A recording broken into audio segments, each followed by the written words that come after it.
let's see if Katie B and Rick Edwards can decipher the difference between a dog biscuit and a human biscuit. I'm going to put food in your mouth, Katie, so open your mouth. There we go. Rick, you do the same. Is that for a human? Or is that for a dog? What's it taste like, Rick? I don't think you'd give this to a person. I mean, you have, but... I mean, it's quite dry, isn't it? I think a dog. It doesn't I'm feel... going dog. Dog? I'm going dog. Definitely Katie? dog, definitely dog. It's a dog biscuit, bone shaped. I'll grab another one, though. OK, here's another one. Is this one? I'm gonna... Oh, no! Don't say that. Just let your taste buds decide. Rick?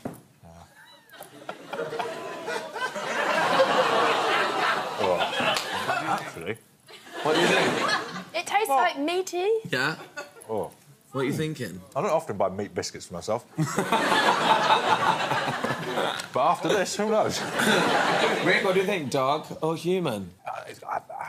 I'd say dog. It's really horrible. It's definitely dog. You think it's dog? This is tuna and rosemary for dogs. Yeah.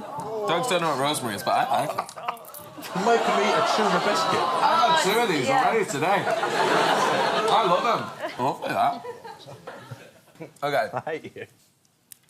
Here's another one. Have a little smell. Oh! No! Open your mouth, Rick. OK. Katie, open your mouth. Come on, pull. Pull. Good girl. Next one. Come on. Open your mouth. Not for me, thanks. Not for me. I just can't horribly. What do you think? Dog or human? Oh, so dog. definitely dog. Dog? That's a human biscuit. Behave yourself. No. It's called durian fruit. It's like a smelly fruit that people like. Well, people don't like.